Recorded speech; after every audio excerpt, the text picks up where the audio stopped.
What's up, people, and welcome to my round 12 review, which saw a score of lopsided big ones with if you've got Heaney, which was not myself, and a lot of lower end scores if you're missing your Grundys and that sort of type, which was also not myself. So I sat right in the middle. We had a round score of 1,754, which placed us firmly in the top 17%. It's probably my lowest I've seen for a while. And we did go down the ranks, albeit only 168 places. So I'm not worried on the situation of this score. It could have been way bigger. It wasn't, and I'll go through the individual picks and kind of show you why it didn't. And I potentially have a little bit of an announcement at the end of this video that I would like to discuss and probably get some further opinions about. So without further ado, let's go straight into it. Starting with old mate at the top, as we do. We work from the defenders all the way down to our flex. We have Sinclair with my biggest score for anyone this week, 128. He is absolutely that role with no Nasai. I won't get him Malira in the side, which kind of, for the Sinclair pick, you hope that Nasai is out for a little bit longer just to kind of ride the Sinclair wave. But I do potentially want to jump on the Naz wagon when he does come back. I think it is a intriguing pick, but something to keep an eye on. But 128 was the biggest score this week. Could have had it as a captain option, didn't. Doesn't matter too much because it worked out in the end. Moving into Dale, 106. I don't think he had as good of a game as he did last week, but he scored better than he did last week. He kind of just cruised a little bit. Nothing massive, not his ceiling score, but nothing you're going to complain about. 106. Holmes was a little bit disappointing. I thought he could have gone a little bit bigger against Carlton, but was overpowered by their midfield. Crazy that Carlton are playing as well as they are right now. And Bailey Smith, his teammate, scored around that 120 region, whereas Holmes suffered a bit and scored the 91. Nothing to be too worried about because he is probably going to be that D1 for the rest of the year. Once Sinclair comes back from his role with Nass out the side, I think that Holmes is going to be the one moving forward. You're going to get him in at some stage. It just worked in my favor to move him in this week. 91's fine, not going to complain, but we couldn't use it as a vice. So we had to put all our hope and pray into Bontempelli, which kind of worked out in the end. Lockie Ash, we got 119 from him. Had a lot of the ball, had a little bit of midfield time. 119 is on his higher end of scoring recently. He has given us a consistent 100, which I'm happy with. I'm always happy with a consistent 100 averager, as long as I've got a couple high-enders in my side. And yep, that was fine. I like that 119 very much. He is moving into that bye, so he'll be sitting on the bench this week. Houston, 94, coming up from a 45 or whatever it was last week. Absolutely disgraceful. Now, I understand if you did trade him for sure. He was going to lose a lot of money. He was definitely a rage trade option. Yeah, but I did hold because we had other moves to make, and it was fine with a 94. I'm happy with that, to be honest, because if we can average out for the rest of the year, I will take it for sure. I'm recording this with what limited lighting I have, although it is a very beautiful sunset on a very rainy Monday, so hopefully it lasts a little bit longer. Going to Lindsay, 59, did not have a lot of impact in the game whatsoever, and he is losing money now. I believe he is going to be projected to lose further money this week, which puts a spanner in my works with my team arrangement because there's a couple forced changes that I'm probably going to have to make this week. But Lindsay, 59 is, yeah, it was fine. I watched the game and I just couldn't tell that he was out there pretty much. Got sat on the bench for a lot of the last quarter as well. So something to keep an eye on. But I know he's got capable of some bigger scores playing that halfback area. And then Coleman, sadly, on the bench was injured. I put him on the bench because I wanted to use him as one of those potential loops, but it didn't work out. 46, I think he's injured his calf. I'm not sure the extent of the injury, but it's probably going to be a forced change this week, depending on the timeline, of course. But in this bye period, if it's more than 2 weeks, I recommend just moving on for sure. Then we go into our midfield, Bontempelli, who was my savior for the captain. Technically my second highest scoring for the round, tied with Lockie Ash. You really can't complain about a 119, especially when you had the 91 sitting there. You had to hope for a higher score. He did not have a lot of the ball. He's just so effective with that ball, and his contested touches and all the other 1%ers that he always consistently scores super well. So I thought it was safe as houses playing against Collingwood, and yeah, paid off. Merritt, 97. Also didn't have a lot of the ball, but he was a tackle machine watching the game. Put a lot of pressure on, defensive pressure, which was glad because it built up his score a little bit. I also couldn't see him a lot during the game.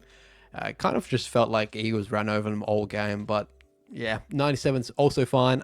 I also said weeks prior and years prior that Merritt I keep as a safe option for a consistent 100 basis, and he's providing that for me this year and more, so happy with that.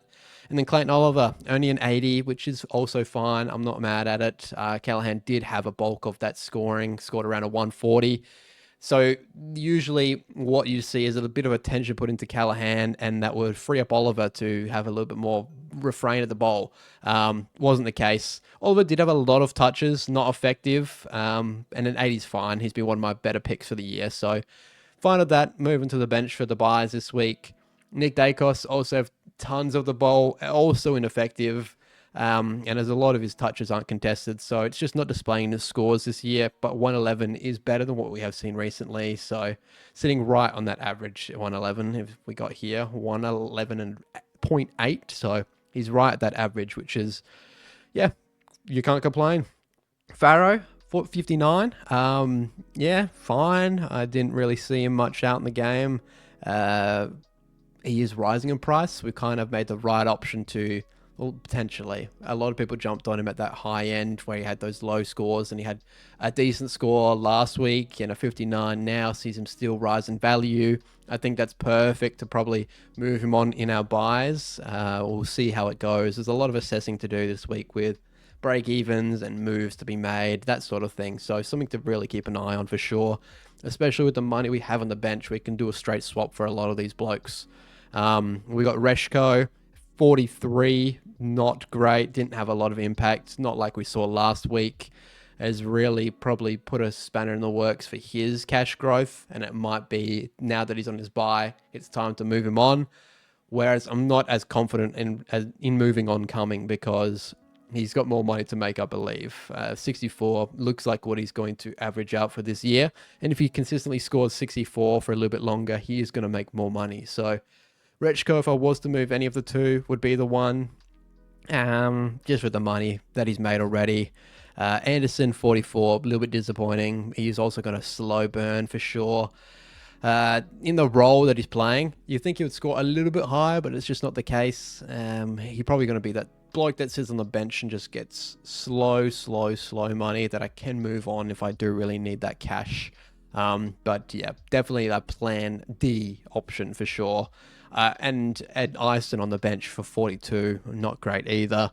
I had all these dudes. I had Ison prepared for a loop. I had Anderson, Reshko, Lindsay, Banfield, all these dudes that had to step up. McKenna, and they didn't step up. And that's why I only put out a round score of 1,754, because these blokes did not step up. So disappointing, but it is what it is, and yeah, we just got to roll the punches, don't we? Rux, Maxi Gorn, 118, consistently high as usual.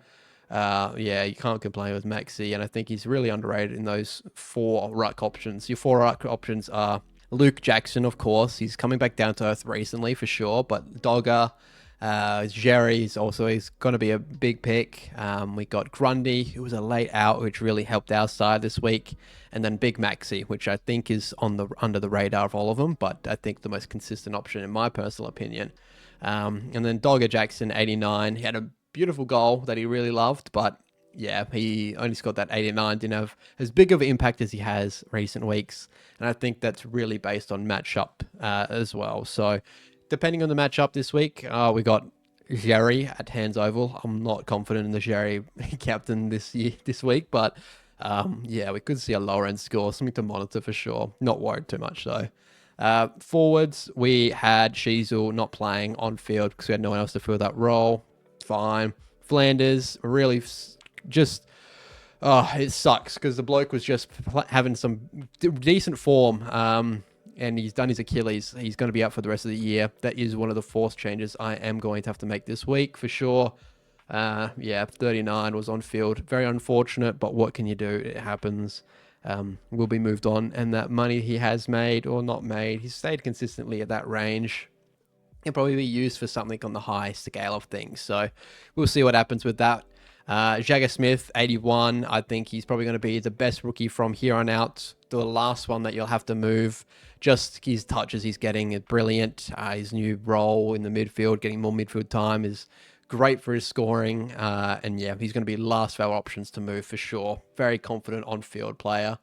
Murdoch, also absolutely showing everyone who traded him out 2 weeks ago that they are absolute fools. 102. 3 goals, was all over Roberts all night, had a tagging role. He's tagged 3 weeks in a row. One was really bad, scoring-wise, but played his role brilliantly. And then everyone jumped off, and then he tagged last week, had a 90-something, and he's tagged this week with a 102. He's just been a godsend to the Supercoach picks, and if you moved him on, it's real unfortunate because you're missing out on this value, but yeah, he's going to make money for quite a while still, for sure. McKenna, it was a forced option on field. Surprising he still made money. 35 is pretty crap. I'm worried for his job security as well. So something to really keep an eye on. But it might be one of those blokes we can't move because he hasn't made hardly anything. Definitely a slow burner. But I think we'll be using him again this week on field because Banfield was also pretty bad as well, which I knew we were going to jump into a pick like this anyway. Banfield is one of those smaller forwards which always have these down scoring. Always refer back to it as holding a Kako for all of last year, which really ruined my season for a lot of it. But I think if I was to play McKenna or Banfield, it's probably going to be a Banfield because we've seen he can put up around that 80 region. And then Flex, another really disappointing pick.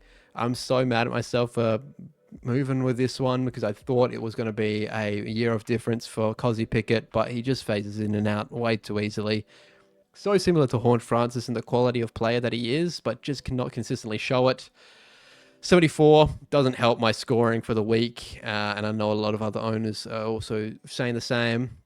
I do have him in that flex position, so I can move him with that forward and midfield as well. So it gives me a little bit more flexibility compared to a McAndrew that was there. But yeah, there's not a lot we can do other than pray that he comes good because we're not moving him on, that's for sure. At the price I put him for, I thought he was going to show me a little bit. He definitely hasn't. He's going to lose further cash, but yeah, you just got to hold strong, in my personal opinion. So yeah, that's the team for this week. We do have 318,000 cash to use. 3 more trades with 16 left to go. I think 2 forced changes potentially. One definitely is Flanders. He is going to be moved this week. Another is Coleman, depending on the injury. I think that it's going to be a longer time on the bench anyway. And then one of a Rechko or Lindsay, perhaps. One of those blokes that's going to really lose a little bit of money. Rechko is just naturally, you're at that buy stage, you move him on. Lindsay is one that is going to continue to lose money if he has scores like this. So something to really think about this week. I'll have a look at the buys and the structures moving on. But that is around another 3 trades this week. But I think that we can kind of build our team up to the pointy end of things. I'm looking at potentially like a Luke Davies-Uniacke. Maybe even could I do something crazy and get Jerry in the flex spot? Who knows? Something out of the box I'm looking to do. But options for buys is, it could be a Roberts in and just cop that for when he comes through in the buys. I do have Farrow that I'll move out when they have that buy. So there's a couple options to weigh up for sure. But yeah, that's the team. That's how we roll this week. Hoping for a little bit bigger with only 2 teams out this week, being GWS and Richmond. We have 4 in total, which is probably around the same as what other people have because there's a few Richmond other rookies that people have jumped on.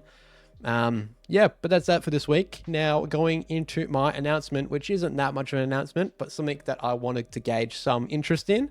As you can see the little flag here, Supercoach World Cup 2026 is here. I'm looking to potentially jump on and make a few videos because every year, of course, as most people, love the World Cup. I follow very, very casually. So it might be requiring to do a little bit of research, but I'm happy to go in and all in on, yeah, Supercoach for the World Cup.